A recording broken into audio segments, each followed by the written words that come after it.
Joining me now, Seamus Bruner, who is Government Accountability Institute researcher and author of the book Compromised: How Money and Politics Drive FBI Corruption. I started reading this about 10 days ago, and it's stunning. And one of the more surprising revelations is how Comey and Mueller appear to have leveraged their relationship to get rich.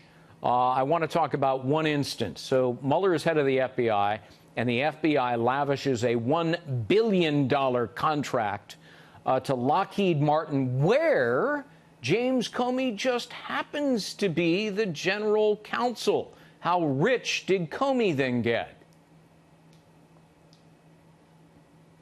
Well, that's right, Greg. He made $6.1 million in the year after that contract was awarded. And that's what, like a $4,000% increase in his compensation? That's exactly right, Greg. We're talking about the revolving door. It's a familiar story. Most Americans have heard of it. It's turning your public service into self-service. So here are the facts with James Comey.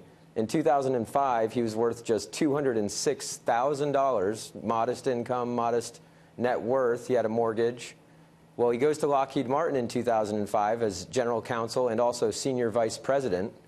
And by 2009, he's raked in millions of dollars, $6.1 million in that year alone. And just like you said, it's over 4,000% net worth increase. It's actually 4,250% using the most conservative estimates. Yeah, look, I don't begrudge people who are in government service eventually going into the private sector. They're perfectly allowed to do so. But does it appear to you that then he's, trading on his previous position and relationship to profit financially? And does that strike you as corrupt? Well, right. I love capitalism. Capitalism is great. It's what makes America great. But this is not capitalism. This is crony capitalism. It's helping out your buddies. Robert Mueller and James Comey have known each other a very long time, going back to the late 90s. So, a man like James Comey, he'd never run the general counsel's office of a corporation like Lockheed Martin. Right. And by the way, Lockheed Martin is the #1 contractor in America. So Lockheed is saying to themselves, if we hire James Comey, we might just, get billions of dollars in government contracts because, Comey knows all the players, especially Bob Mueller. I mean, let me play devil's advocate for just a second. Would it even be possible or conceivable for Mueller to say, oh, gee, I didn't know anything about that $1 billion that went to my pal's company? No, Robert Mueller, as FBI director, would absolutely have to sign off on a $1 billion contract award.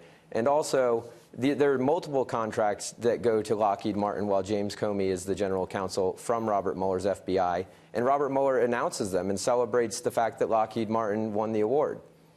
Well, didn't Bob Mueller also get rich because he leaves government, goes to work for Booz Allen Hamilton, who just happened to have received hundreds of millions of dollars from the FBI under Mueller's previous direction? Exactly right, Greg. And Booz Allen wasn't the only client Robert Mueller served. There were others as well, but no, you have it exactly right. Multiple clients that Robert Mueller worked with at the FBI. He then went on into the private sector.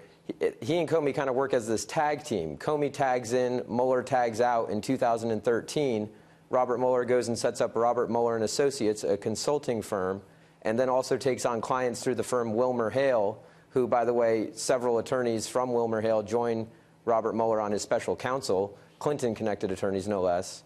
So, right, he does the same thing. It's the revolving door. It's cashing in on public service, and it's outrageous. So there is, bottom line, a revolving door between government service and big business. And when you go circling around that revolving door, you're getting wealthy off of it. And that's taxpayer money, right? That's right. And one thing I want to make clear is the revolving door, most people have come to accept it. It happens in the Defense Department, it happens in the Department of Energy. Honestly, we'd like experts from the government working at the contractors, contracting with the government. But this is the Department of Justice and the FBI. This is the top law enforcement agency in the country. These people throw men and women in jail. Martha Stewart, for example, is someone that Comey and Mueller tag teamed to throw in jail. So when justice becomes compromised by conflicts of interest and money, we have a serious problem. Seamus Bruner, the book is Compromised. Really amazing work. Thank you for being with us to share the stories.